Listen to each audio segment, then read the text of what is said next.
ओ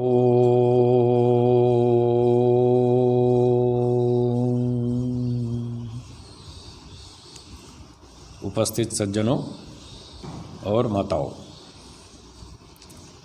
पिछले 2 दिन से हम सत्यार्थ प्रकाश के 9वें समुल्लास पर चर्चा कर रहे थे। 2 दिन में हमने जितना पाठ पढ़ा अब उससे आगे पढ़ेंगे। प्रश्न: ये सब धर्म देह और अंतःकरण के हैं, जीव के नहीं, क्योंकि जीव तो पाप पुण्य से रहित साक्षी मात्र है। शीतोष्ण आदि शरीर आदि के धर्म हैं, आत्मा निर्लेप है।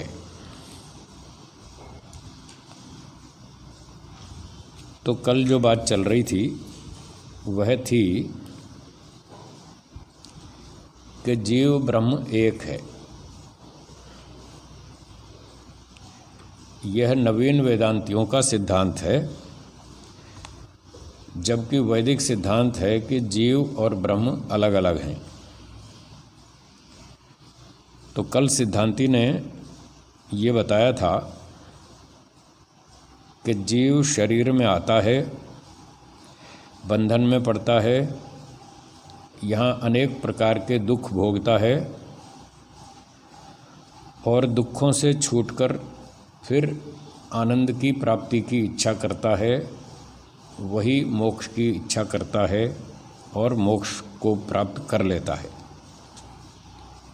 इस बात पर पूर्व पक्षी ने ये प्रश्न उठाया कि सुखी दुखी होना, जो आप आत्मा का धर्म बता रहे हैं कि आत्मा सुखी दुखी होता है, हम तो ये मानते हैं कि ये सब धर्म देह और अंतःकरण के हैं, आत्मा के नहीं। आत्मा सुखी दुखी नहीं होता, देह और अंतःकरण सुखी दुखी होते हैं, क्योंकि जीव तो पाप पुण्य से रहित साक्षी मात्र है। पूर्व पक्षी का ये कहना है कि जीव तो केवल साक्षी मात्र है, न वो पाप करता है न पुण्य करता है। पाप पुण्य तो अंतःकरण और देह शरीर आदि करते हैं। तो जीव तब जब कुछ करता ही नहीं तो उसे फल क्यों मिलेगा? उसे कोई फल नहीं मिलेगा, न वो सुखी होगा न दुखी होगा। इसलिए शीत उष्ण आदि शरीर के धर्म हैं। तो ठंड लगती है, गर्मी लगती है, ये सब शरीर के धर्म हैं। आत्मा निर्लेप है, आत्मा को कोई अनुभूति नहीं होती। ऐसा पूर्व पक्षी ने अपनी बात रखी। तो सिद्धांत पक्ष की ओर से महर्षि दयानंद जी आगे कहते हैं, देह और अंतःकरण जड़ हैं, उनको शीतोष्ण प्राप्ति और भोग नहीं है। तो देह, शरीर और अंतःकरण मन आदि, शरीर मन बुद्धि आदि ये सब जड़ पदार्थ हैं। न उनको ठंड लगती है न गर्मी लगती है, न कोई सुख दुख का भोग होता है। जैसे पत्थर को शीत और उष्ण का भान व भोग नहीं है। पत्थर जड़ पदार्थ है, उसको कोई ठंड नहीं लगती, कोई गर्मी नहीं लगती। तो जैसे पत्थर जड़ होने से उसको न ठंड लगती है न गर्मी लगती है, भान का अर्थ है अनुभूति, तो उसको ठंड और गर्मी की कोई अनुभूति नहीं होती, और भोग सुख दुख भी नहीं होता। जो चेतन मनुष्य आदि प्राणी उसका स्पर्श करता है, उसी को शीत उष्ण का भान और भोग होता है। तो जो मनुष्य आदि प्राणी हैं, जो पत्थर को छूते हैं, स्पर्श करते हैं, यदि पत्थर गर्म हो तो मनुष्य आदि प्राणी उस गर्म पत्थर को छुएंगे, तब उनको गर्मी की अनुभूति होगी, और ज़्यादा गर्म हो तो दुख भी होगा। और यदि पत्थर ठंडा हो, दिसंबर जनवरी में जैसे फर्श ठंडा हो जाता है। तो मनुष्य आदि प्राणी जब उसको छुएंगे, स्पर्श करेंगे, तब उनको अनुभूति होगी कि पत्थर या फर्श बहुत ठंडा है, और तब ज़्यादा ठंडा होने से दुख भी होगा।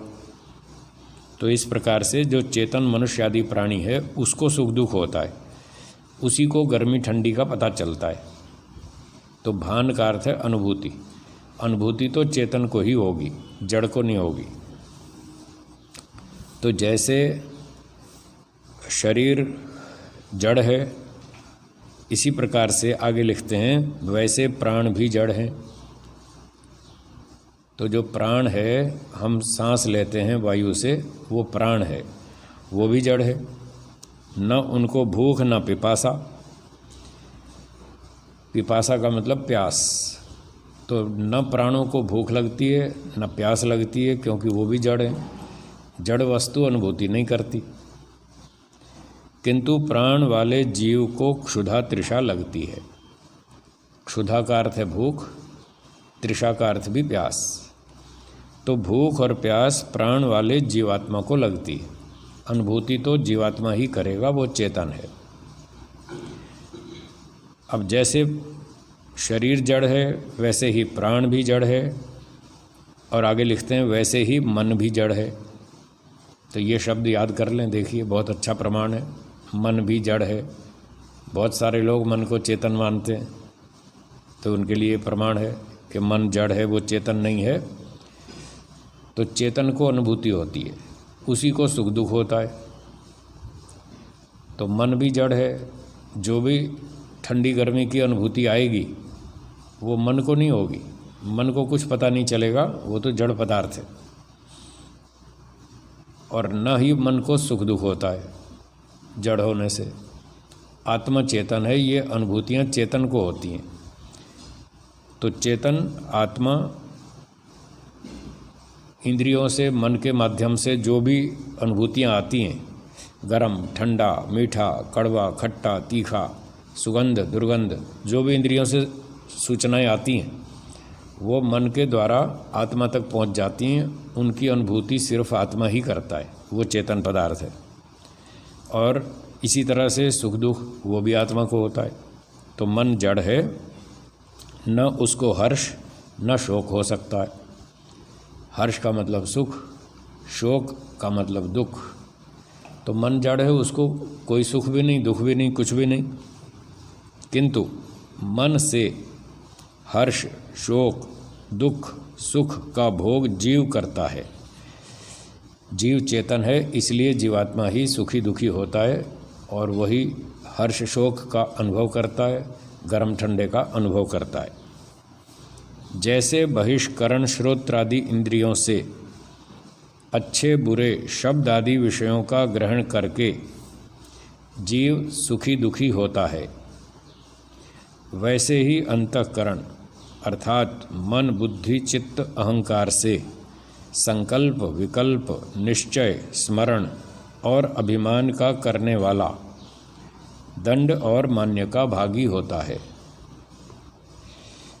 तो अब आगे बता रहे हैं कि जैसे बहिष्करण, सांख्य दर्शन में भी हम पढ़ रहे थे कल परसों, 13 करण हैं, 10 बाह्य करण हैं, 3 अंतःकरण।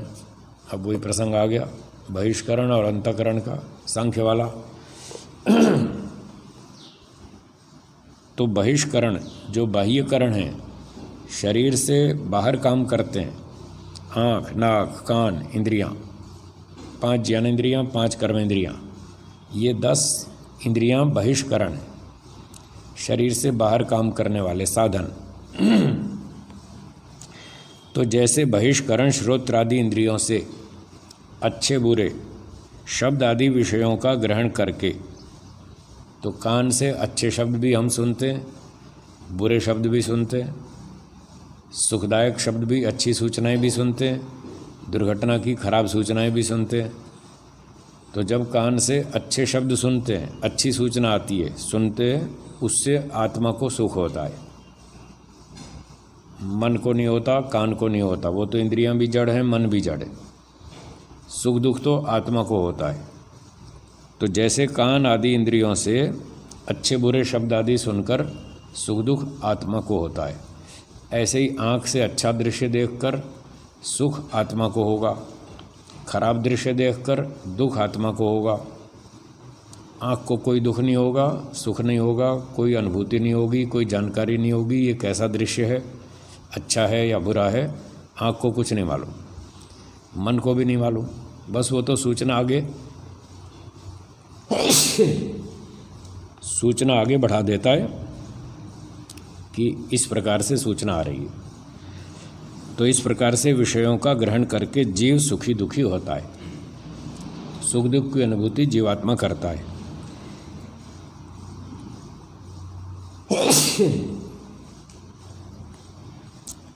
तो जैसे इंद्रियों से शब्द आदि विषयों का ग्रहण होता है और आत्मा सुखी दुखी होता है, वैसे ही अंतःकरण अर्थात मन, बुद्धि, चित्त, अहंकार से संकल्प, विकल्प, निश्चय, स्मरण और अभिमान का करने वाला दंड और मान्य का भागी होता है। तो यहाँ 4 शब्द हैं अंतःकरण के लिए, अंदर के साधन शब्द हैं 4, अर्थात मन, बुद्धि, चित्त, अहंकार। तो इनको अंतःकरण बोलते हैं, अंदर काम करने के साधन। जबकि सांख्य दर्शन में हमने पढ़ा था करणम त्रयोदश विधम अवरांतर भेदात, करणों की संख्या 13 है, बाह्य और आंतरिक, इस भेद से। तो 10 करण बाह्य और 3 करण आंतरिक। तो करण तो हैं अंतःकरण 3, पर यहाँ नाम लिखें 4। तो 4 इसीलिए लिखें क्योंकि ये 4 कार्य करते हैं। कार्य 4 हैं, इस दृष्टि से अंतःकरणों के नाम भी 4 हैं। वैसे संख्या की दृष्टि से देखें तो अंतःकरण 3 हैं, जैसा सांख्य सूत्र में हमने पढ़ा था। तो अब इनके कार्य भी बताएं कि किस अंतःकरण से क्या कार्य होता है। तो पहला अंतःकरण लिखा है मन, और जो कार्य लिखे हैं उसमें लिखा है संकल्प विकल्प। इसका अर्थ हुआ कि मन का कार्य है संकल्प विकल्प करना। संकल्प का अर्थ होता है सकारात्मक विचार, विकल्प का अर्थ होता है नकारात्मक विचार। तो व्यक्ति सुबह से शाम तक मन में विचार करता रहता है, भोजन खाऊं या नहीं खाऊं, पढ़ूं या नहीं पढ़ूं, देखूं या ना देखूं, सत्य बोलूं या ना बोलूं, व्यायाम करूं या ना करूं, ये दो विचार मन में चलते रहते हैं। तो इसमें जो सकारात्मक विचार है, पॉजिटिव थॉट, वो है संकल्प, व्यायाम करूं, ये संकल्प। और जो नेगेटिव है, नकारात्मक विचार, या ना करूं, ये विकल्प है। तो सुबह से रात तक सारा दिन हम ऐसे ही विचार करते रहते हैं, ये काम करूं या ना करूं, खाऊं या ना खाऊं, पढ़ूं या ना पढ़ूं। तो ये सारा संकल्प विकल्प है। ये कार्य मन से होता है। एक अंतःकरण है मन, जिससे जीवात्मा ये सारा सोच विचार करता रहता है। इस प्रकार से मन का कार्य हुआ संकल्प विकल्प। अब आगे दूसरा है अंतःकरण बुद्धि। ये मन से अलग पदार्थ है बुद्धि। इसका कार्य लिखा है निश्चय। तो पहले जो हम संकल्प विकल्प कर रहे थे, व्यायाम करूं या ना करूं, ये तो हो गया संकल्प विकल्प। फिर इसके बाद हम एक निश्चय करेंगे कि हाँ व्यायाम करूँगा। एक डिसीजन तो लेना ही पड़ेगा 2 में से, नहीं तो हम क्रिया नहीं कर पाएंगे। तो हमने ये निश्चय कर लिया कि व्यायाम करूँगा, ये बुद्धि की सहायता से किया। इस निश्चय या निर्णय करने के लिए जो साधन है अंतःकरण, उसका नाम बुद्धि है। तो बुद्धि से ये हम निश्चय करते रहते हैं, भोजन खाऊंगा, व्यायाम करूंगा, पाठ पढ़ूंगा, अब थकान लग रही है अब मैं सोऊंगा। ये जो निर्णय करते हैं ये बुद्धि की सहायता से करते हैं। ये एक अंतःकरण हो गया, अब 2 हो गए टोटल। तीसरा है चित्त। चित्त का काम बताया स्मरण करना। तो आत्मा चित्त की सहायता से स्मरण करता है। जैसे हमने कुछ पुरानी चीज़ें देख रखी हैं, सुन रखी हैं, कुछ खाई पी और कई काम किए, जो जो हम काम करते हैं, देखना, सुनना, खाना पीना, चलना फिरना, घूमना, बातें करना, उन सब क्रियाओं के संस्कार मन में जमा होते हैं। उनकी छाप मन में इकट्ठी हो जाती है, संग्रहित हो जाती है।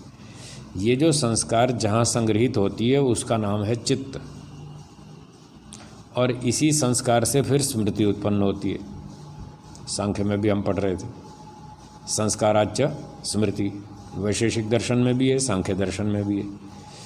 तो वो जो मन में संस्कार रखे हैं चित्त में, उन्हीं संस्कारों को जीवात्मा जब जगाता है तो उसको स्मृति के रूप में वो मन में सारे दृश्य यूं के यूं दिखते हैं। इसको बोलते हैं स्मृति, स्मरण करना।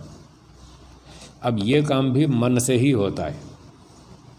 स्मरण करने का काम भी मन से होता है और संकल्प विकल्प भी मन से होता है। इसलिए वस्तु ये एक ही है, पर इसके नाम 2 रखे हैं, एक मन और दूसरा चित्त। ये चित्त वाला काम भी वही वस्तु करती है, इसलिए काम 2 होने से इसके नाम 2 रख दिए, वस्तु एक ही है। जैसे उदाहरण के लिए एक व्यक्ति स्कूल में पढ़ाता है, अध्यापक है। जब वो बच्चों को, विद्यार्थियों को पढ़ाता है तो विद्यार्थी उसको गुरुजी कहते हैं, सर जी कहते हैं, तो स्कूल में उसका नाम गुरुजी। अब वही व्यक्ति जब अपने घर आता है, अपने बच्चों का पालन करता है, खिलाता पिलाता है, उनकी रक्षा करता है, तब उसके अपने बच्चे उसको पिताजी कहते हैं। अब देखिए, एक ही व्यक्ति है, उसके 2 नाम हो गए, स्कूल में गुरुजी और घर में पिताजी, क्योंकि काम 2 हैं उसके। स्कूल में पढ़ाता है तो वो गुरुजी, और घर में बच्चों का पालन करता है तो पिताजी। जैसे एक ही व्यक्ति 2 काम करता है तो उसके 2 नाम हो जाते हैं। इसी प्रकार से मन और चित्त भी 2 नाम हैं, क्योंकि एक ही वस्तु 2 काम करती है। तो जब इस वस्तु से जीवात्मा संकल्प विकल्प करता है, विचार करता है, तब इसको मन के नाम से बोला जाता है। और जब इसी वस्तु से वो संस्कारों के कारण स्मृतियाँ उठाता है, पुरानी बातों को याद करता है, तब इसी वस्तु को चित्त नाम से कहा जाता है। तो ये चित्त और मन दोनों एक ही वस्तु है। पर यहाँ संख्या के नाम जो लिखे हैं वो 4 हैं, उसमें से 3 हो गए। अब चौथा नाम लिखा है अहंकार। ये एक अलग अंतःकरण है। तो पहला अंतःकरण था मन, दूसरा बुद्धि और संख्या की दृष्टि से तीसरा अहंकार। इसका कार्य क्या लिखा है? अभिमान करना। तो अहंकार से जीवात्मा अभिमान करता है। यहाँ जो अभिमान शब्द लिखा है, इसका वो अर्थ नहीं है जो लोग प्राय समझते हैं। सामान्य हिंदी भाषा में लोग अभिमान का अर्थ करते हैं अक्कड़, अंग्रेजी में जिसको ईगो कहते हैं, ईगो, कि वो व्यक्ति बहुत अहंकारी है, अभिमानी है। वो अलग चीज़ है, वो तो एक भावना का नाम है, अहंकार, अभिमान। यहाँ उसकी चर्चा नहीं है। यहाँ अभिमान शब्द का अर्थ है अपने अस्तित्व का अनुभव करना। जैसे आँख से देखा जाता है, आँख के बिना देख नहीं सकते, वो देखने का साधन है। कान से शब्दों को सुना जाता है, कान शब्द को सुनने का साधन है, इसके बिना सुन नहीं सकते। वाणी बोलने का साधन है, इसके बिना बोल नहीं सकते। तो अहंकार एक ऐसा साधन है जिसकी सहायता से जीवात्मा ये महसूस करता है, ये अनुभव करता है कि मैं हूँ। अभिमान का अर्थ है अपने बारे में अनुभव करना, अहम अस्मि, मैं हूँ, ऐसी अनुभूति करना, ये अभिमान है। तो ये अभिमान किसकी सहायता से होता है? अहंकार नामक पदार्थ की सहायता से होता है। वो तीसरा अंतःकरण है। इस प्रकार से संख्या की दृष्टि से 3 अंतःकरण हुए, मन, बुद्धि, अहंकार। और चित्त मन का ही दूसरा नाम है। इस तरह संख्या की दृष्टि से 3 पदार्थ हुए, नाम की दृष्टि से 4 कार्य की दृष्टि से 4। तो ये अंतःकरण चतुष्टय की चर्चा हो गई। अब जो आत्मा है वो चेतन है, वो मन, बुद्धि, अहंकार इन सभी अंतःकरणों से भिन्न है, इन सब से अलग है। और ये सारे जड़ हैं अंतःकरण। बात चल रही थी, पूर्व पक्षी ने कहा था ये सुख दुख आदि तो देह और अंतःकरण के धर्म हैं। तो महर्षि जी ने सिद्धांत पक्ष की ओर से बताया कि ये अंतःकरण के धर्म नहीं है, ये शरीर के धर्म नहीं है। शरीर तो जड़ है, अंतःकरण भी जड़ है। ये तो चेतन की अनुभूतियाँ हैं, सुखी होना, दुखी होना, गर्मी लगना, ठंडी लगना, शब्दों को सुनना है, रूप रसगंध आदि विषयों का अनुभव करना, ये सारे चेतन के धर्म हैं। इसलिए अंतःकरण आदि के धर्म नहीं है, बल्कि इन अंतःकरणों से क्रिया करने वाला और उसके फलस्वरूप सुखी दुखी होने वाला वो चेतन आत्मा है, उसके धर्म है ये। तो अंत में लिखा है इस वाक्य में, अभिमान का करने वाला दंड और मान्य का भागी होता है। और ये इस काम को करने वाला है आत्मा, चेतन। तो मन बुद्धि आदि इंद्रियों से, अंतःकरणों से और जो श्रोत्र नेत्र आदि बाह्यकरण हैं, इन सब की सहायता से यदि आत्मा अच्छे काम करता है तो वो मान्य का भागी है, उसको सम्मान मिलता है, उसको सुख मिलता है। भोगने वाला वही चेतन आत्मा ही है। और अगर इन सब बाह्यकरण और अंतःकरणों से वो बुरे काम करता है आत्मा चेतन, तो फिर वो दंड का भागी है, फिर उसको दंड मिलता है, फिर दुखी होता है। इसलिए चेतन ही सुखी दुखी होता है। गर्मी ठंडी भूख प्यास ये सब की अनुभूति आत्मा ही करता है, ये शरीर और अंतःकरण के धर्म नहीं है। ये उत्तर दिया महर्षि जी ने। फिर आगे उदाहरण देते हैं, जैसे तलवार से मारने वाला दंडनीय होता है, तलवार नहीं होती, वैसे ही देह इंद्रिय अंतःकरण और प्राण रूप साधनों से अच्छे बुरे कर्मों का कर्ता जीव सुख दुख का भोगता है। तो जैसे लौकिक व्यवहार का एक उदाहरण दिया, लौकिक व्यवहार में दो आदमियों की लड़ाई हो गई, बात ज़्यादा ही बढ़ गई, वो तलवार उठा लाया और उसने तलवार से मार दिया दूसरे को। तो मारा किससे? तलवार से। किसने मारा? मनुष्य ने मारा। तलवार जड़ वस्तु है और वो मनुष्य में जो आत्मा है वो चेतन है। तो जब तलवार से किसी दूसरे को मार दिया तब तलवार को दंड मिलेगा या मनुष्य को? मनुष्य को, वो चेतन है। तलवार तो जड़ है, जड़ वस्तु का तो दोष नहीं माना जाता, इसलिए कभी तलवार को फांसी पे नहीं लटकाएंगे, उसको दंड नहीं देंगे। दंड तो चेतन को मिलेगा, तलवार चलाने वाले को। वो आत्मा है, वो चेतन है, वो अपनी इच्छा से अपनी बुद्धि से कर्म करता है। तलवार से दूसरे आदमी को, निर्दोष व्यक्ति को मार दिया तो अन्याय किया, गलत काम किया, इसका उसको दंड मिलेगा। इसलिए कह रहे हैं जैसे तलवार से मारने वाला व्यक्ति चेतन है, अपराध करने पर वही दंडनीय होता है, तलवार नहीं। तलवार को दंड नहीं दिया जाता। तो इसी प्रकार से देह इंद्रिय अंतःकरण और प्राण रूप साधन, ये सारे साधन हैं। शरीर है, अंतःकरण है, इंद्रियां हैं और प्राण, ये भी जड़ हैं। ये सारे साधन, ये जड़ पदार्थ हैं। इन साधनों से अच्छे बुरे कर्म करने वाला जो कर्मों का कर्ता जीव है वह सुख दुख का भोगता है। ये अंतःकरण नहीं, इंद्रियां नहीं, शरीर नहीं, प्राण भी नहीं, ये सब जड़ पदार्थ हैं। तो सिद्धांती ने बात अपनी अच्छी तरह से प्रस्तुत की उदाहरण सहित कि जो चेतन जीव है वही सुख दुख का भोगता है, केवल साक्षी मात्र नहीं है। जीव कर्मों का साक्षी नहीं किंतु कर्ता भोगता है।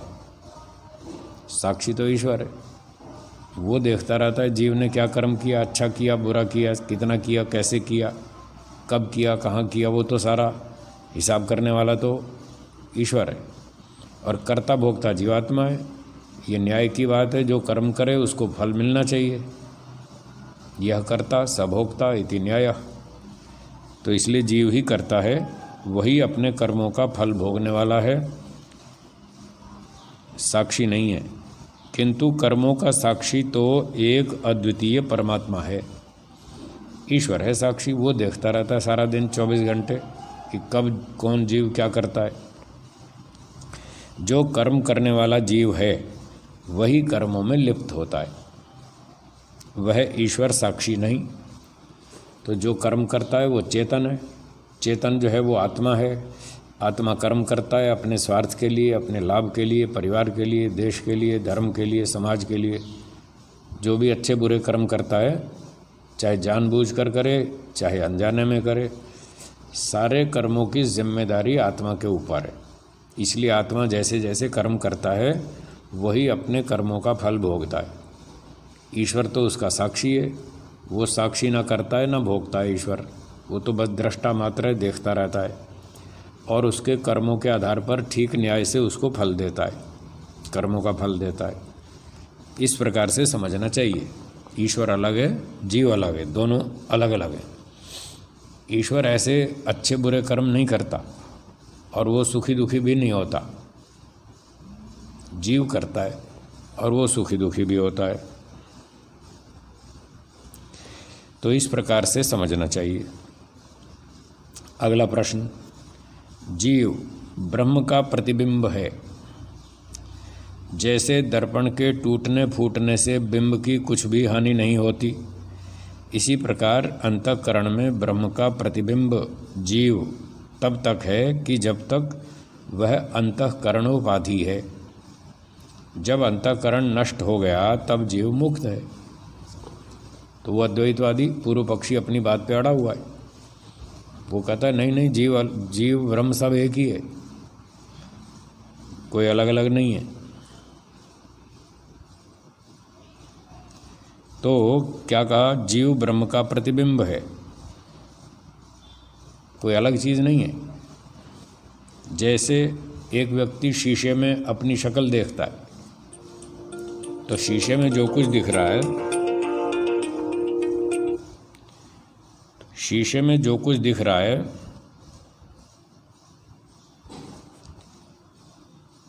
वह उसका प्रतिबिंब है, उसकी फोटो है। फिर उदाहरण देते हैं, जैसे दर्पण के टूटने फूटने से बिंब की कुछ हानि नहीं होती। अब शीशे में वो व्यक्ति अपनी शक्ल देख रहा था, किसी ने पत्थर मारा, शीशा तोड़ दिया,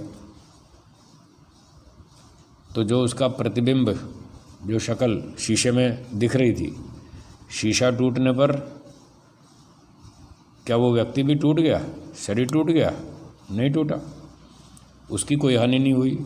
और जो बिंब था, प्रतिबिंब, शीशे में जो हमारी शक्ल की परछाई पड़ रही थी, उसका भी कुछ नहीं बिगड़ा, बस शीशा टूट गया।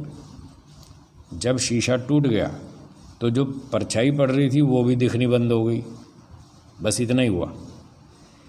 शीशा टूटने से परछाई दिखनी बंद हो गई, परछाई का कोई नुकसान नहीं हुआ और उस व्यक्ति का कोई नुकसान नहीं हुआ, सिर्फ शीशा टूटा। तो इस प्रकार से कह रहे हैं, जैसे दर्पण के टूटने फूटने से बिंब की कोई हानि नहीं होती, इसी प्रकार अंतःकरण में ब्रह्म का प्रतिबिंब जीव तब तक है कि जब तक वह अंतःकरण उपाधि है। तो अंतःकरण मन आदि जो ऊपर बताए थे, तो जब तक अंतःकरण उपाधि है, उपाधि का अर्थ होता है जीवात्मा से भिन्न पदार्थ, उसको उपाधि कहते हैं। तो अंतःकरण आत्मा से भिन्न है, इसलिए उसका नाम उपाधि है। तो आत्मा के साथ जो अंतःकरण है उपाधि, जब तक वो उपाधि रहेगी, अंतःकरण रहेगा, तो आत्मा का अस्तित्व बना रहेगा। जैसे वो शीशा जब तक बना रहेगा तब तक परछाई दिखेगी, उस दृष्टांत के साथ जोड़ लो। जब तक शीशा बना रहेगा तब तक शक्ल की परछाई दिखेगी और शीशा टूटने पर परछाई दिखना बंद। तो इसी तरह से जब तक अंतःकरण है वो शीशे की तरह से है, जब तक अंतःकरण है तब तक ब्रह्म की परछाई आत्मा के रूप में दिखेगी। और यदि अंतःकरण नष्ट हो गया तो जैसे शीशा नष्ट होने पर परछाई खत्म, ऐसे ही अंतःकरण नष्ट होने पर आत्मा खत्म। बस फिर वो व्यक्ति बचा, दृष्टांत में परछाई खत्म, शीशा खत्म, व्यक्ति बच गया। इसी प्रकार से जब अंतःकरण नष्ट हो जाएगा तो आत्मा खत्म, अंतःकरण भी खत्म, ब्रह्म बाकी बचेगा। ये व्यवस्था पूर्व पक्षी बता रहा है अपनी। तो इस प्रकार से वो अंतःकरण उपाधि है जब तक, तभी तक ब्रह्म का प्रतिबिंब जीवात्मा भी है। जब अंतःकरण नष्ट हो गया तब जीव मुक्त है, खत्म हो गई मुक्ति उसकी। ये उसने पूर्व पक्षी ने अपनी व्यवस्था बता दी। अब सिद्धांती इसका उत्तर देते हैं। उत्तर, यह बालकपन की बात है, क्योंकि प्रतिबिंब साकार का साकार में होता है। तो पूर्व पक्षी जैसा कह रहा था कि आत्मा जो है वो परमात्मा का प्रतिबिंब है, उसकी परछाई है। तो महर्षि जी ने कहा कि ये तो बच्चों वाली बात करते हो, कोई अकल की बात करो, क्या बच्चों जैसी बात करते हो। प्रतिबिंब तो साकार का साकार में होता है। जैसे मुख और दर्पण आकार वाले हैं और पृथक भी हैं। आपने जो दृष्टांत दिया कि हमारे मुख की प्रतिबिंब परछाई शीशे में दिखती है, दर्पण में, तो मुख का तो एक आकार है, एक शेप है, आकृति है, और शीशा भी साकार है, उसकी भी आकृति है, दोनों साकार हैं। शीशा भी साकार है और जो मुख है जिसकी परछाई पड़ती है वो भी साकार है। तो नियम यह है, साकार की परछाई साकार शीशे में पड़ती है, तब जाके परछाई दिखती है। तो और फिर दूर दूर भी हैं दोनों, पृथक पृथक का मतलब उनका अस्तित्व भी अलग है, दो अलग अलग चीज़ें। शीशा अलग है, चेहरा अलग है, और कुछ दूरी भी है दोनों में, 8 इंच, 10 इंच, 12 इंच, कोई 1.5 फीट 2 फीट की दूरी भी है। जब दूरी भी हो, दो पदार्थ अलग अलग हों, दोनों साकार हों, तब जाके प्रतिबिंब होता है। इसके बिना तो प्रतिबिंब कैसे होगा। एक ही वस्तु का प्रतिबिंब कहाँ पड़ेगा।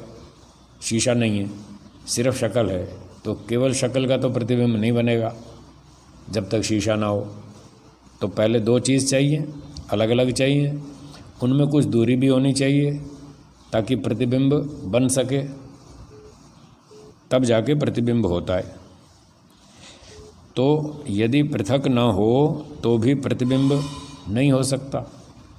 दो अलग अलग चीज़ें ना हों तो भी फोटो नहीं बनेगी, उसकी परछाई नहीं बनेगी। अब कहते हैं ब्रह्म तो निराकार सर्वव्यापक होने से उसका प्रतिबिंब ही नहीं हो सकता। ब्रह्म तो साकार है ही नहीं, और प्रतिबिंब के लिए साकार होना ज़रूरी है।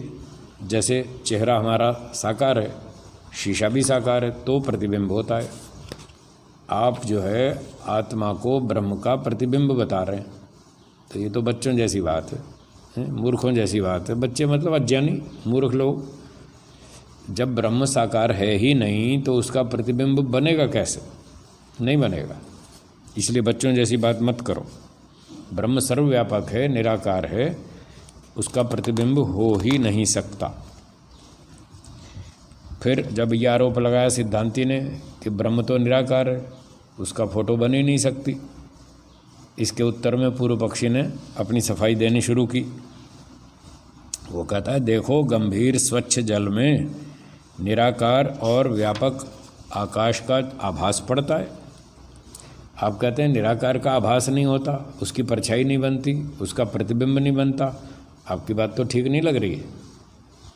पूर्व पक्षी ने आकाश का उदाहरण दिया। देखो आकाश है, वो निराकार है, सर्वव्यापक है, और उस गहरे शुद्ध जल में, साफ सुथरे शांत पानी में, जो पानी हिल नहीं रहा, स्थिर है, उस गहरे साफ सुथरे पानी में निराकार और व्यापक आकाश का आभास पड़ता है, उसकी परछाई पड़ती है।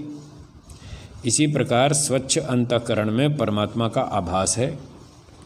इसी तरह से जो अंतःकरण स्वच्छ है, साफ सुथरा है, शुद्ध है, उसमें परमात्मा की परछाई बनेगी, आत्मा के रूप में उसकी परछाई बनेगी। इसलिए इसको चिदाभास कहते हैं, चेतन का आभास। चेतन ब्रह्म है और चेतन ब्रह्म की जो परछाई है वो जीवात्मा, वो उसका चिदाभास है, आभास है चेतन वस्तु का। तो ये पूर्व पक्षी ने कहा। सिद्धांती ने उत्तर दिया, ये बाल बुद्धि का मिथ्या प्रलाप है। ये वही बच्चों जैसी बात है, मूर्खों जैसी बात करते हो तुम, व्यर्थ की फालतू बात करते हो। प्रलाप थोड़ा अच्छा संस्कृत का शब्द है, हिंदी में इसको बकवास कहते हैं। थोड़ा कठोर शब्द है, हिंदी में बकवास, और वैसे संस्कृत में प्रलाप। मिथ्या माने बेकार की बात, झूठी बात। तो ये तो बाल बुद्धि का मिथ्या प्रलाप है, बेकार बच्चों वाली मूर्खों जैसी बात है। तुम आकाश का परछाई बता रहे हो, ये तो मूर्खों जैसी बात है। क्योंकि आकाश दृश्य नहीं तो उसको आँख से कोई भी क्यों कर देख सकता है। जब आँख से दिखता ही नहीं आकाश, तो आप देखोगे तो कैसे दिखेगा? कोई भी देखेगा तो नहीं दिखेगा। आकाश तो दिखता ही नहीं, वो तो निराकार है। ना आकाश दिखता है, ना उसकी परछाई। और आप कह रहे हो आकाश की परछाई पानी में दिखती है, तो ये तो भ्रांति की बात। आप खुद भ्रांति में। पूर्व पक्षी ने कहा, ये जो ऊपर को नीला नीला और धुंधलापन दिखता है, वो आकाश नीला दिखता है या नहीं? दिखता तो है। आप ऊपर देखो आसमान में, नीला नीला दिखता है। लोग कहते हैं नीली छतरी वाला, भगवान को नीली छतरी वाला कहते हैं ना, इतनी बड़ी नीली छतरी फैला रखी है, तो ये आकाश दिखता तो है नीला नीला। तो उत्तर दिया सिद्धांती ने, नहीं, ये आकाश नहीं है। प्रश्न, तो फिर वो क्या है? अगर आकाश नहीं है तो ये नीला नीला क्या है? इसमें धुंधलापन भी दिखता है, ये धुंधलापन क्या है? उत्तर, अलग अलग पृथ्वी, जल और अग्नि के त्रसरेणु दिखते हैं। तो ये जो नीला नीला दिखता है, ये आकाश नहीं है, बल्कि इसमें 3 महाभूतों के त्रसरेणु हैं। कौन से? पृथ्वी, जल और अग्नि। इन 3 पदार्थों के छोटे छोटे कण हैं, उसको त्रसरेणु कहते हैं। त्रसरेणु मतलब छोटे छोटे कण जो विजिबल हैं, आँख से दिखते हैं। फिर त्रसरेणु से छोटे पदार्थ होते हैं द्वेणुक, वो आँख से नहीं दिखते, उनका साइज़ बहुत छोटा है, हमारी आँख की सीमा से बाहर है, वो नहीं दिखते। और द्वेणुक से भी छोटा अणु, और उससे भी छोटा परमाणु। तो अणु, परमाणु और द्वेणुक ये सब हमारी खुली आँख से नहीं दिखते, लेकिन त्रसरेणु दिखते हैं, उनका साइज़ बड़ा हो जाता है, वो हमारी दृश्य सीमा के अंतर्गत आ जाते हैं, तो वो दिखते हैं। तो कह रहे हैं पृथ्वी, जल, अग्नि के त्रसरेणु हैं जो दिखते हैं। उसमें जो नीलता दिखती है वह अधिक जल, जो कि वर्षता है, सो वही नील। तो जो नीला नीला रंग दिखता है आपको, वो पानी का अंश है, जल के त्रसरेणु हैं जो हमको नीला नीलापन दिखता है। और जो धुंधलापन दिखता है वो पृथ्वी से धूली उड़कर वायु में घूमती है। हवा चलती है, पृथ्वी से मिट्टी उड़ती है, हवा में घूमती रहती है, वो धुंधलापन उसका है, मिट्टी के कणों का। और उसी का प्रतिबिंब जल व दर्पण में दिखता है, आकाश का नहीं। आकाश का नहीं दिखता, ये तो जल, मिट्टी आदि इनके कणों का ही वो जो रूपाकार है वही पानी में दिखता है, वही शीशे में दिखता है। इसलिए आकाश तो दिखता नहीं, वो तो निराकार है। ये सिद्धांती ने बात कही। पूर्व पक्षी ने कहा कि जैसे घटाकाश, मठाकाश, मेघाकाश और महदाकाश के भेद व्यवहार में होते हैं। अब आकाश तो एक ही है, फिर भी उसके कई कई रूप बना रखे हैं, घटाकाश, मठाकाश, मेघाकाश, महदाकाश। वैसे ही ब्रह्म के ब्रह्मांड और अंतःकरण उपाधि के भेद से ईश्वर और जीव नाम होता है। जब घट आदि नष्ट हो जाते हैं तब महाकाश ही कहता है। तो यहाँ पूर्व पक्षी ये कहना चाहता है कि आकाश तो एक ही है, सर्वव्यापक है वास्तव में तो, परंतु उसके नाम बहुत सारे हो जाते हैं, अन्य पदार्थों के संयोग से उसके बहुत से नाम हो जाते हैं। जैसे एक घड़ा है तो आकाश तो व्यापक है, पर जो घड़ा है उसके अंदर भी खाली जगह है।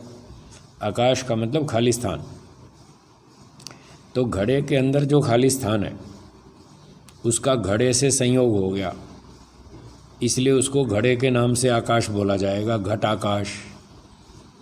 घड़े के अंदर का खाली स्थान वो घटाकाश, घड़े के संयोग से उसका नाम हो गया। फिर एक कमरा है, बड़ा मंदिर है, कोई बड़ा हॉल है, तो हॉल के अंदर जो खाली जगह है इसको संस्कृत भाषा में मठ कहते हैं। मठ का मतलब कोई मकान, कोई कमरा, बड़ा हॉल, उसको मठ कहते हैं। तो मठाकाश, इस बड़े कमरे के साथ संबंधित जो खाली जगह है, इसके अंदर का स्थान, उसको मठाकाश बोलेंगे। तो घट के संयोग से घटाकाश हो गया, मठ के संयोग से मठाकाश हो गया। फिर ऊपर बादल हैं, तो बादल भी जहाँ घूम रहे हैं वहाँ भी तो आकाश है, खाली जगह तो है ही।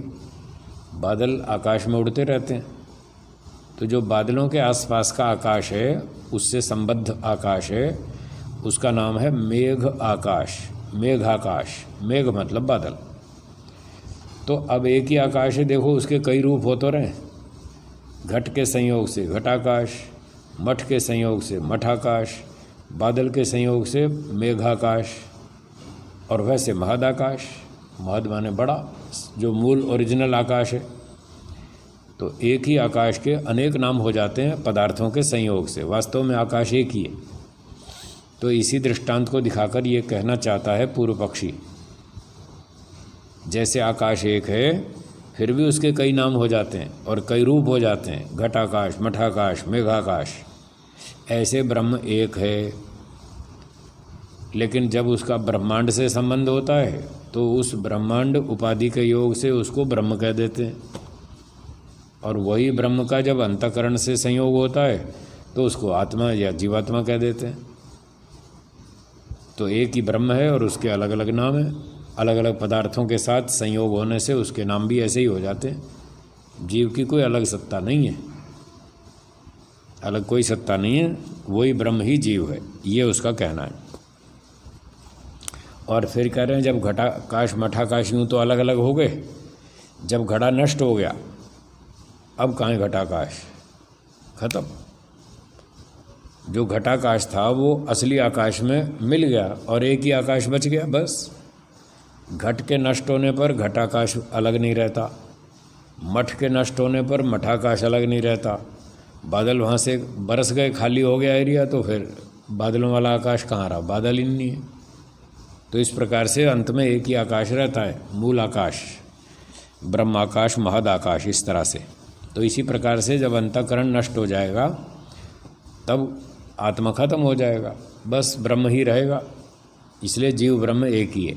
इस तरह से कल मैंने बताया था कि ये बहुत चालाक है पूर्व पक्षी, ऐसे टेढ़े मेढ़े दृष्टांत देता है चतुराई से।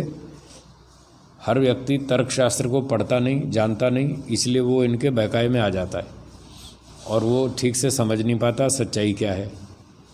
तो ये जो न्याय दर्शन है, तर्कशास्त्र, जो व्यक्ति इसको अच्छी तरह से जानता है वो इनकी गड़बड़ी पकड़ लेता है, ये तो गलत बोल रहे हैं। चलिए अब उत्तर की बात करते हैं। ये सारा पूर्व पक्ष ने अपनी बात रखी।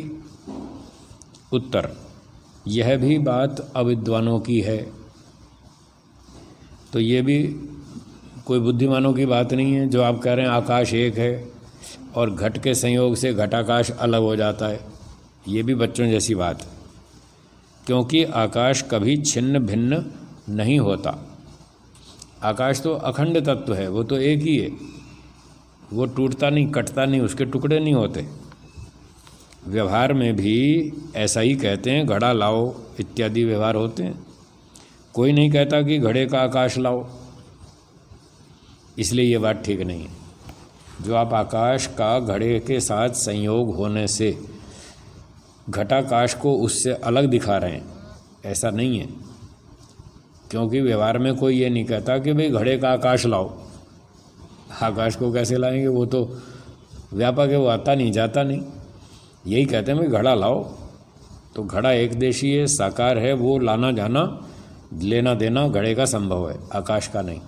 इसलिए आप ये घट के संयोग से जो बहाने से बात कर रहे हैं ये गलत है, ठीक नहीं है। पूर्व पक्षी कहता है, जैसे समुद्र के बीच में मच्छी, कीड़े और आकाश के बीच में पक्षी आदि घूमते हैं, वैसे ही चिदाकाश ब्रह्म में सब अंतःकरण घूमते। तो जैसे समुद्र में बहुत सारे मछलियाँ होती हैं, छोटी बड़ी सब प्रकार की, बहुत से कीड़े मकोड़े होते हैं, ऑक्टोपस क्या क्या होते हैं, शार्क मछली, व्हेल मछली और बड़े बड़े मगरमच्छ और क्या क्या, वो सब प्राणी होते हैं, समुद्र के अंदर घूमते रहते हैं। और ऐसे ही आकाश में पक्षी आदि उड़ते रहते हैं, कौवे, कबूतर, तोता, मैना, चिड़िया और क्या क्या। तो इस प्रकार से जैसे आकाश में पक्षी घूमते हैं, समुद्र में मछली और कीड़े मकोड़े, सांप बिच्छू और इस तरह के प्राणी घूमते हैं, वैसे ही चिदाकाश ब्रह्म में सब अंतःकरण घूमते हैं। तो जो ब्रह्म है वो चिदाकाश, बहुत लंबा पूरे ब्रह्मांड में फैला हुआ चेतन तत्व है ब्रह्म, और उसके अंदर अंतःकरण घूमते रहते हैं। उसी अंतःकरण को हम जीवात्मा कह देते हैं। वो ब्रह्म का ही प्रतिबिंब है, कोई अलग चीज़ थोड़ी है। फिर आगे कहते हैं वे स्वयं तो जड़ हैं, अंतःकरण स्वयं तो जड़ हैं, परंतु सर्वव्यापक परमात्मा की सत्ता से, जैसा कि अग्नि से लोहा वैसे चेतन हो रहे। मूल रूप से तो अंतःकरण जड़ है, लेकिन परमात्मा चेतन है, तो उसकी सत्ता से, उसके संबंध से वो अंतःकरण जड़ होते हुए भी चेतन हो जाते हैं। जैसे अग्नि से लोहा, अब लोहा तो एक रॉड है, लोहे की रॉड है, वो सॉलिड है, वो तो ऐसे मुड़ती नहीं, बहुत कठोर है।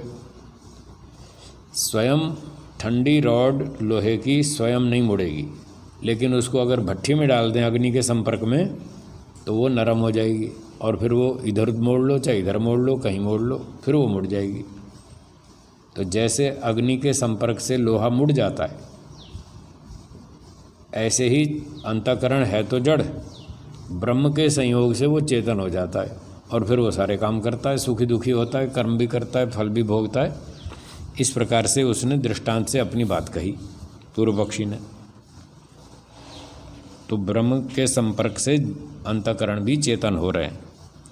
जैसे वे चलते फिरते और आकाश तथा ब्रह्म निश्चल है, आकाश निश्चल है, पक्षी उड़ते रहते हैं, वो घूमते रहते हैं, ऐसे ही ब्रह्म निश्चल है, वो स्थिर है, अंतःकरण घूमते रहते हैं पक्षियों की तरह से। तो इस प्रकार से जीव को ब्रह्म मानने में कोई दोष नहीं आता। ऐसे मान लो जीव को ब्रह्म, दोनों एक ही हैं। इस प्रकार से पूर्व पक्ष ने कही अपनी बात। उत्तर सिद्धांति का महर्षि दयानंद जी कहते हैं, यह भी तुम्हारा दृष्टांत सत्य नहीं है। ये दृष्टांत भी आपका गलत है। समुद्र वाला जो आप दे रहे हैं, पक्षियों वाला दे रहे हैं, आकाश में उड़ते रहते हैं, ये भी गलत। क्योंकि जो सर्वव्यापी ब्रह्म अंतःकरणों में प्रकाशमान होकर जीव होता है, तो हम ये पूछते हैं, बताओ सर्वज्ञ आदि गुण उसमें होते हैं व नहीं? ब्रह्म तो वेदों में लिखा है सर्वज्ञ है, दर्शनों में, वेदांत में, उपनिषदों में, सब जगह यही लिखा है, ब्रह्म तो सर्वज्ञ है, चेतन है, सर्वव्यापक है, आनंद स्वरूप है, न्यायकारी है, दयालु है, इस प्रकार का ब्रह्म है। तो इस ब्रह्म के गुणों में बताया कि ब्रह्म सर्वज्ञ है। तो आप ये कह रहे हैं कि ब्रह्म के संपर्क से वो अंतःकरण चेतन हो जाते हैं और जीव उनका नाम रख देते हैं हम। तो हमारा प्रश्न है, सिद्धांत की तरफ से प्रश्न है, ये बताओ कि जो ब्रह्म सर्वव्यापी अंतःकरणों में प्रकाशमान होकर जीव नाम से कहलाता है, तो सर्वज्ञादि गुण उसमें होते हैं या नहीं होते? ये प्रश्न है सिद्धांत की तरफ से। जो कहो कि आवरण होने से सर्वज्ञता नहीं होती, यदि तुम ऐसा उत्तर दो हमारे सवाल का कि सर्वज्ञ तो नहीं, क्यों नहीं है सर्वज्ञ? क्योंकि आवरण है उसके ऊपर, अविद्या का आवरण है, अंतःकरण के ऊपर अविद्या का आवरण है, इसलिए वो सर्वज्ञ नहीं होता। तो कहो कि ब्रह्म आवृत और खंडित है व अखंडित।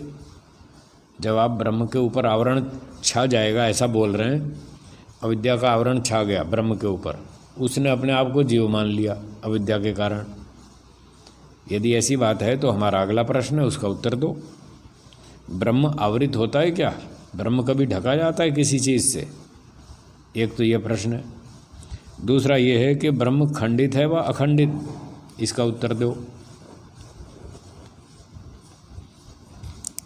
जो कहो कि अखंडित है, ब्रह्म तो एक ही है, पूरे ब्रह्मांड में फैला हुआ है, उसके बीच में टुकड़े नहीं हो सकते, वो तो अखंडित है।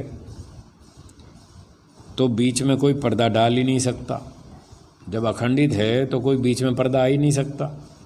और जब पर्दा नहीं आया, आगे कहते हैं जब पर्दा नहीं तो सर्वज्ञता क्यों नहीं? उसमें टुकड़ा तो कट के अलग हुआ ही नहीं, एक ही तो ब्रह्म है।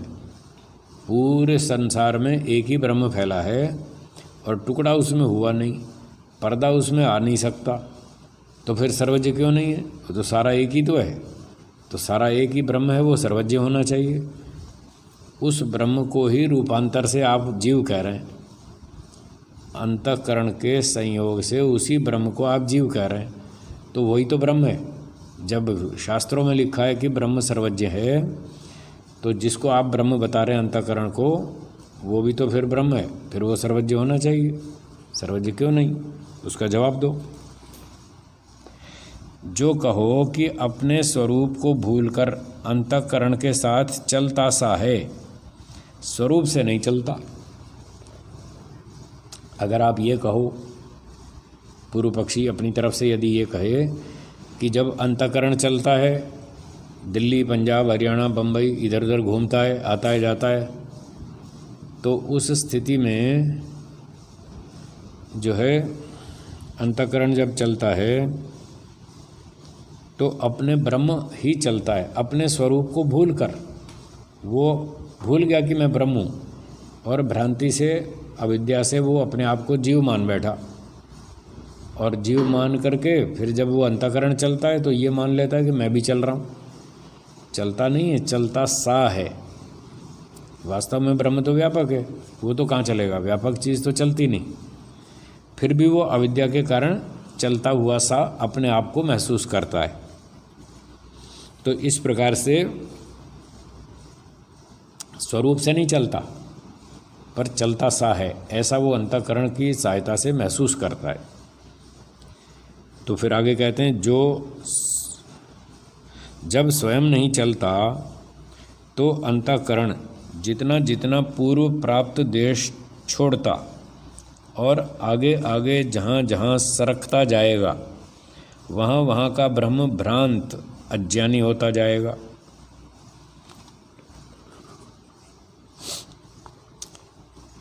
सिद्धांती कह रहा है ये दोष आएगा आपकी इस मान्यता में।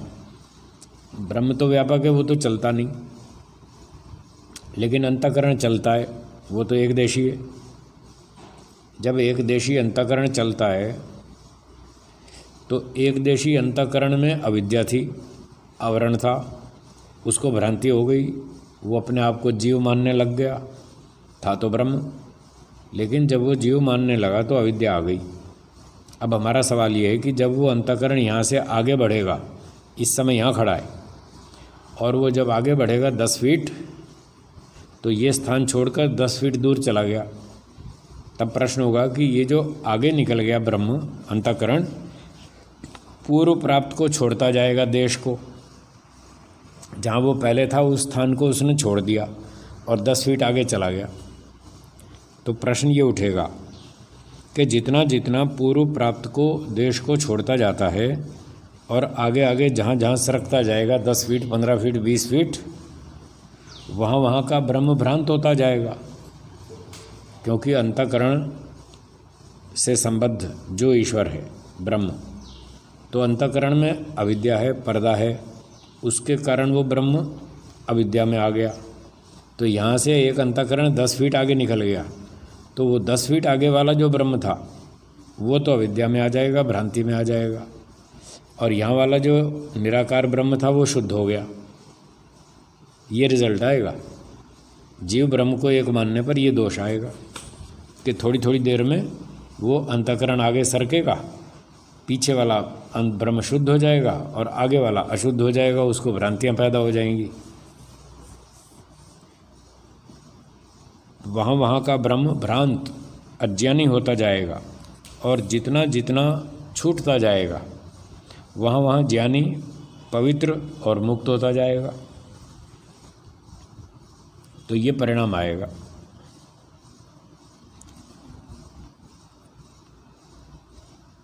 इसी प्रकार सर्वत्र सृष्टि के ब्रह्म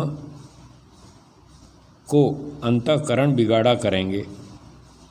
तो अंतःकरण जैसे जैसे चलेगा सब लोग चलेंगे, यहाँ तो करोड़ों अरबों की संख्या में ये सारे अंतःकरण जब जब चलेंगे आगे आगे आगे स्थान पे बढ़ते जाएंगे, पिछला स्थान छूटता जाएगा। तो ये करोड़ों जो अंतःकरण है ये जीव परमात्मा को बिगाड़ेंगे। जहाँ जहाँ जाते रहेंगे सरकते रहेंगे वहाँ के ब्रह्म को अज्ञानी पर कर देंगे और जितना एरिया छूट जाएगा उतने में ब्रह्म शुद्ध हो जाएगा। तो हर क्षण क्षण में ब्रह्म को ये बिगाड़ेंगे अंतःकरण, और मुक्ति भी क्षण क्षण में हुआ करेगी। ब्रह्म की मुक्ति जितने एरिया में अंतःकरण आगे सरक गया उतने एरिया के ब्रह्म की मुक्ति हो गई, और जहाँ जहाँ सरक गया वहाँ बंधन में आ गया। ये हर सेकंड में यही होगा। तो ये तो बहुत गड़बड़ है। ब्रह्म की मुक्ति बंधन तो होता नहीं है ऐसे, कोई एक एक क्षण में वो मुक्त होता रहे और बंधता रहे। ये सारी आपकी कल्पना गलत है, झूठ है। इसी प्रकार से सर्वत्र सृष्टि के ब्रह्म को अंतःकरण बिगाड़ा करेंगे और बंध मुक्ति भी क्षण क्षण में हुआ करेगी। तुम्हारे कहे प्रमाणे जो वैसा होता तो किसी जीव को पूर्व देखे सुने का स्मरण न होता, क्योंकि अंतःकरण यहाँ से आगे चला गया तो यहाँ की जो अनुभूतियाँ और स्मृतियाँ थी वो तो यहीं छूट गई। जब वो आगे चला गया तो वहाँ पर तो उसको ये अनुभूति ना होगी ना स्मृति आएगी, कुछ नहीं होगा। इस प्रकार से स्मृतियों के व्यवहार हमारे बिगड़ जाएंगे। किसी जीव को पूर्व देखे सुनी बात का स्मरण नहीं हो पाएगा, क्योंकि जिस ब्रह्म ने देखा वो रहा नहीं। यहाँ था जब ब्रह्म वो अंतःकरण, तो यहाँ वाले अंतःकरण से युक्त ब्रह्म ने जो कुछ देखा था, अब वो अंतःकरण आगे चला गया इस तरफ, तो यहाँ अब जब है तो इसने तो वो देखा नहीं घटना, तो इसको कैसे याद आएगी? याद ही नहीं आएगी, स्मृतियाँ ही खत्म हो जाएंगी। इसलिए ब्रह्म जीव और जीव ब्रह्म एक कभी नहीं होता। तो ये आपकी कल्पनाएं झूठ हैं, व्यर्थ हैं, गलत हैं। ना तो जीव ब्रह्म होता है ना ब्रह्म कभी जीव बनता है, दोनों अलग अलग हैं, दोनों का सत्ता अस्तित्व अलग अलग है। तो जीव ब्रह्म एक कभी नहीं होता, सदा पृथक पृथक हैं, ये सत्य सिद्धांत है। हमेशा जीव और ब्रह्म अलग अलग ही रहते हैं। प्रश्न, पूर्व पक्षी फिर अपनी बात कहता है, यह सब अध्यारोप मात्र है, अर्थात अन्य वस्तु में अन्य वस्तु का स्थापन करना अध्यारोप कहलाता है।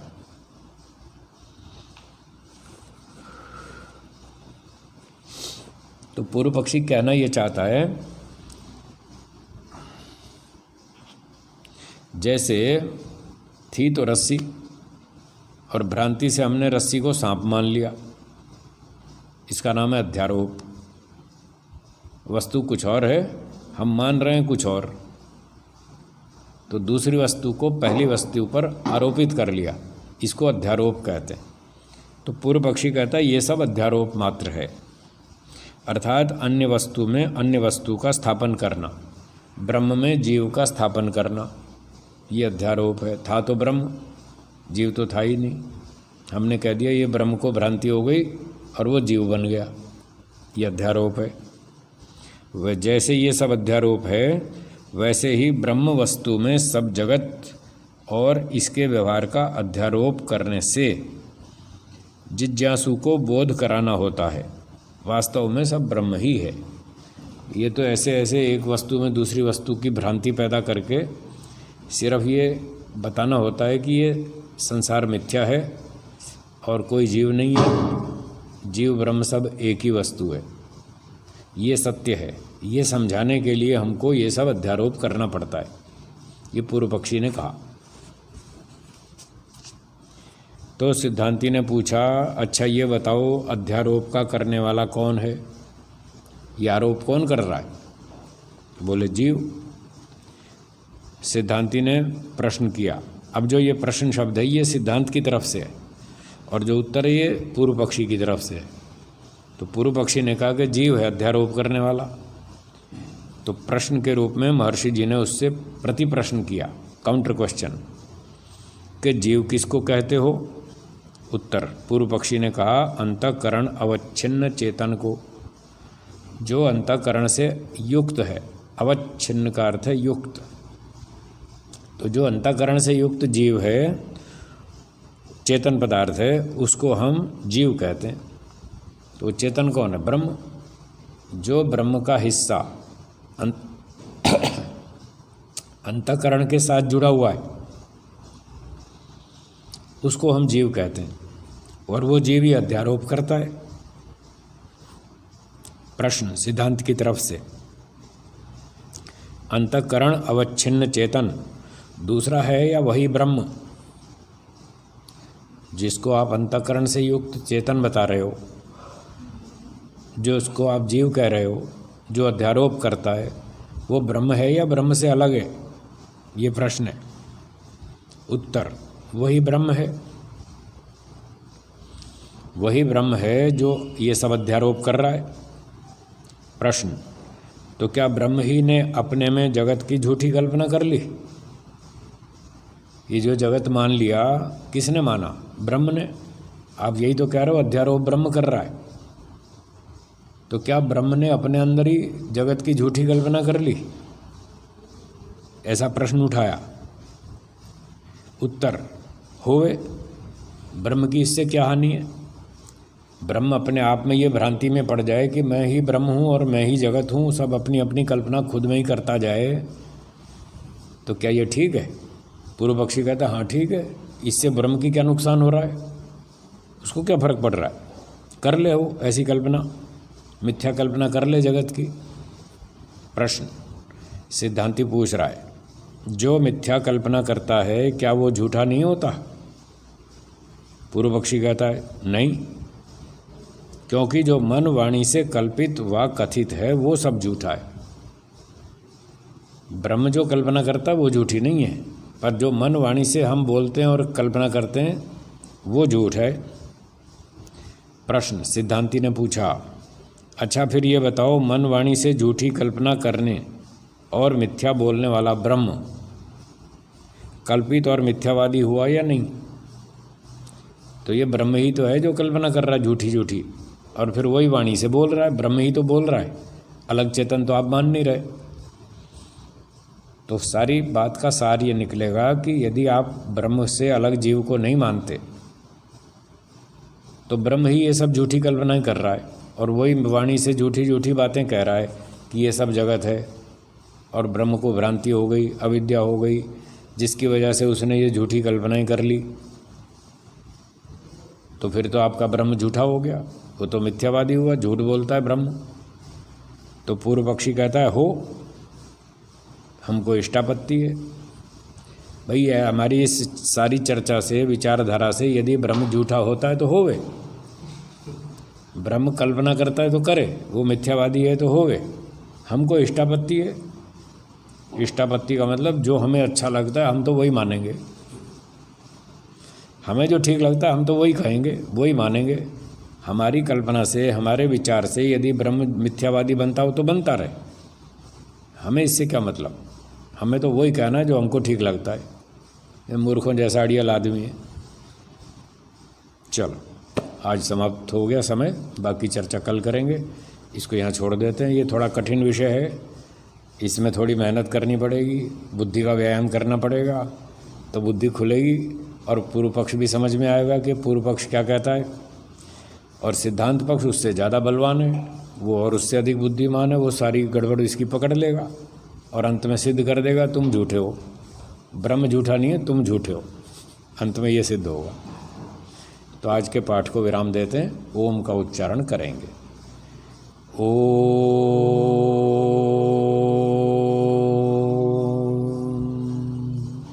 सर्वेभ्यो नमः। सबको सादर नमस्ते जी। धन्यवाद।